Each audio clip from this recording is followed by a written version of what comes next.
Buenas noches, ingeniero, y buenas noches, compañeros. Mi nombre es Osnar Góngora, soy estudiante de la carrera de Arquitectura y Urbanismo del tercer ciclo de la Universidad Privada de Tacna. Voy a dar paso a la resolución del examen de la segunda unidad, en el cual nos plantea la siguiente pregunta, ¿no? ¿Cuál es la importancia de conocer y entender los datos que nos brinda la topografía para un arquitecto y para un proyecto de construcción? Explique cómo se relaciona la topografía con los procedimientos constructivos de trazo, nivelación y movimiento de tierra. En base a la primera pregunta, es importante mencionar que el levantamiento topográfico está considerado como la primera fase del estudio técnico y descriptivo del terreno.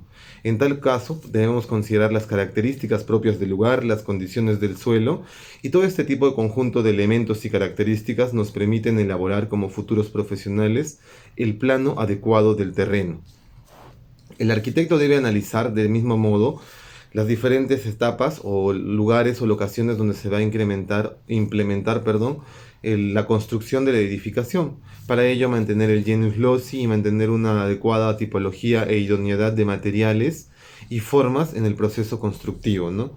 Aparte de ello, es importante analizar el tema de la estructura y cimientos, el tema de construcción y elaboración y la forma de lo que se va a implementar en la manera de la estructura o de la edificación, ¿no? Mediante el trazo, nivel, replanteo y movimiento de terrenos, todo está directamente correlacionado. Está directamente mimetizado de una forma adecuada en la cual el trazo nos ayuda a definir las dimensiones del terreno en realidad, la nivelación nos permite ver las alturas del terreno, el replanteo del mismo nos permite ver si el trazo es constante dentro del terreno o el área que se va a manejar para la edificación, así como el movimiento de tierras, que son las excavaciones, movimientos como lo dice el nombre de tierras, para poder elaborar la edificación en base a ello, ¿no?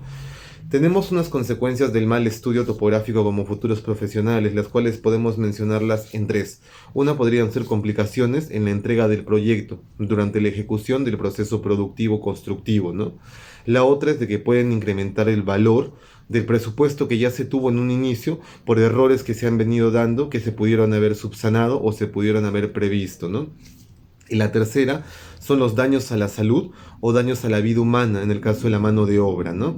En tal caso, luego nos podemos plantear la siguiente pregunta, que vendría a ser la pregunta número 2, ¿no? Que nos dice, defina todo lo referente al proceso constructivo para la construcción de cimentación y sobrecimiento en un proyecto de construcción. Debemos mencionar que las etapas básicas de un proyecto de construcción vienen a ser la cimentación, la estructura, la mampostería, las instalaciones y los acabados.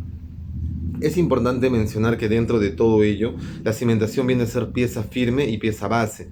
Podríamos mencionar que la cimentación podría ser implementada en base a qué, en base a brindarle seguridad. Un ejemplo podría ser que en base a la cimentación podríamos considerarlo como los zapatos. Los zapatos nos brindan un equilibrio, nos brindan un soporte en el piso. Es la unión de entre nuestro cuerpo y el nivel de la tierra, por decirlo de esta forma. Y los sobrecimientos podrían ser, un ejemplo podrían ser como este casco, nos permiten la seguridad por encima de los cimientos para brindarnos mayor dominio, eficacia y eficiencia en el proceso de la obra, ¿no? Deben estar los cimientos en un terreno firme, no orgánico, que no tenga relleno alguno, como podrían ser los pozos o un tema de vegetación, para hacerlo adecuadamente preciso y seguro en el momento de construcción, ¿no? Aparte deberían ser seguros a fuerzas externas, deberían contar con piedras o pedrería grande para poder darle refuerzo a los movimientos telúricos o fuerzas exteriores que puedan existir como lo mencioné. Debemos considerar que la zanja debe ser nivelada y antes de llegar a la zanja debe haber un reforzamiento para poder darle más seguridad, consistencia y eficacia a este proceso, ¿no?, de cimentación. Existen diferentes tipos de cimientos, algunos de los cuales podrían ser los superficiales, los ciclopios, los de concreto armado, los corridos de zapatas, los flotantes, los profundos y también los que se encuentran con pilares, ¿no? Y los sobrecimientos, mencionar, es importante dentro de un proceso constructivo, que vendrían a formar parte esencial de la cimentación y se construyen encima de los corridos. Encima de los corridos o de los cimientos. Aproximadamente no debería exceder una altura no debería tener que ser una altura de 40 centímetros, es decir, deberían estar a 40 centímetros al nivel del ras o al nivel del terreno, para hacerlos adecuados e idóneos, ¿no? Se encargan de transmitir las cargas al peso propio de la estructura, nos permiten aislar la construcción de la humedad, nos permiten proteger los muros de la humedad, de lo que conocemos hoy en día en las paredes, ¿no? Hechas por personas solamente con conocimientos básicos de albañilería, que son el caliche, ¿no? En las paredes, por decirlo de esta forma, ¿no? Y también nos permite tener un nivel horizontal para futuros pisos o niveles posteriores a ello, ¿no? Es importante mencionar que los cimientos son la base, como lo mencioné, ¿no? Y la profundidad mínima de cimentación debe ser a 0.80 metros o centímetros, por decirlo de esta forma, ¿no? 0.80 centímetros. Los cimientos nos van a brindar la seguridad en la estructura. Posterior a ello podemos pasar a la pregunta número 3, que nos dice, ¿no? Defina todo lo recurrente a procedimiento constructivo para elaboración de pisos, muros, ladrillos y columnas en un proceso o proyecto de construcción, ¿no? Esta pregunta 3 nos permite relacionarla a lo que es un proceso constructivo, ¿no? Que nos permite o nos da la mejor forma de entendimiento de obra, contrata adecuada, preparación, organización del proyecto, cumplimiento de objetivos y optimización. No basta con tener una herramienta adecuada, no basta con tener con el equipo necesario, hay que tener todo planificado para seguir el proceso constructivo. Mediante los procesos constructivos obtenemos la siguiente información. El orden de ejecución, los detalles constructivos, las necesidades de cada ejecución según el proyecto o el tipo de obra que se va a realizar y tiempos de ejecución estimados en base a lo anterior, ¿no? Poder calcular un tiempo aproximado para poder entregar la obra en su momento y no perjudicar al usuario, ¿no? Podemos mencionar también que las etapas del proyecto podrían ser la cimentación, como lo mencioné, la estructura, la mampostería, las instalaciones técnicas y los acabados. Los procesos productivos de los pisos, muros y columnas los podemos detallar de una manera parcial o consecuente de la siguiente forma, ¿no? Pero para mí es importante mencionar que los pisos, muros y columnas no son un invento de hoy en día o no se emplean en la actualidad, sino se usan desde la antigüedad. Podemos mencionar la cultura griega, donde teníamos el uso de columnas con pisos de piedra, con techos, todo unido para formar una estructura sismorresistente, segura y adecuada a la necesidad, ¿no? Los pisos deberían tener la nivelación del terreno, nivelación con ladrillo de ser requerida, análisis de ubicación, puesta de puntos de referencia para poder llevar un orden y control, y el contrapiso, ¿no? Liso y nivelado. En el tema de lo de los muros, podemos mencionar que se debe humedecer el ladrillo, verificar y rectificar el trazo, revisar el nivel. Se levantan los ladrillos maestros primero para poder generar una guía, se coloca el mortero en una fila no mayor a 80 centímetros. Se da el mortero y se debe levantar a una altura de 1.30 metros, ¿no?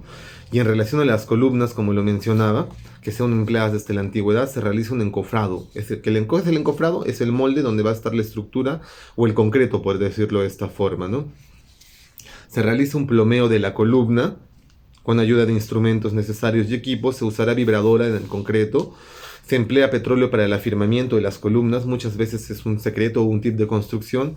Se usa un trompo para el tema del vaciado del concreto, pero en la actualidad, si vemos las obras grandes, como el hospital aquí en Tacna, pues se usan esas maquinarias grandes o mezcladoras, mix, para poder realizar un vaciado mucho más rápido y que el cemento no se cuaje o no tenga deterioros posteriores, ¿no? Se verifican los daños, se da el frotachado, esto se realiza de manera opcional, y se nivela, vibra y cura el tema de las columnas.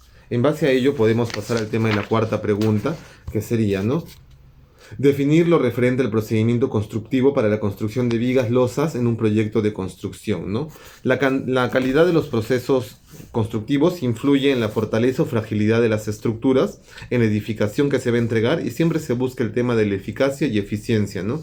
Las vigas, es importante mencionar, todo el mundo ha visto una viga, conoce una viga en casa, y son elementos estructurales utilizados en las edificaciones. Resisten las cargas aplicadas directamente a su eje, ¿no?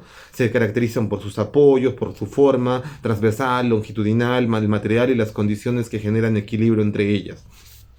Existen diferentes tipos de viga: universal, cadera, celosía, compuesta, fría, de hormigón, de acero, madera, recta, curvas, vigas, transversal y unión, y de tipo voladizo, ¿no?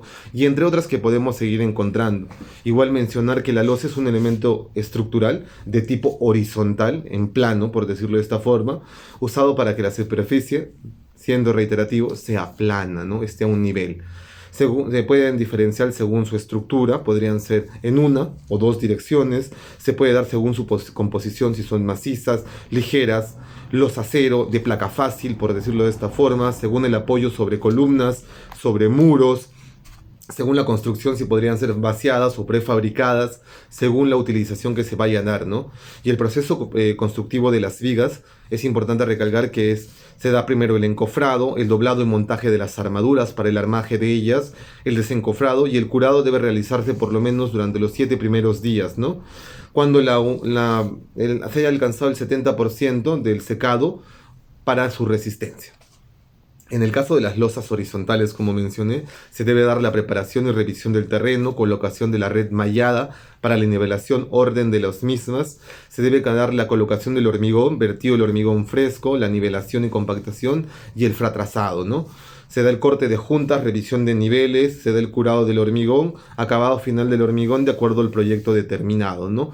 ¿Qué tipo de proyecto? ¿Con qué función determinada?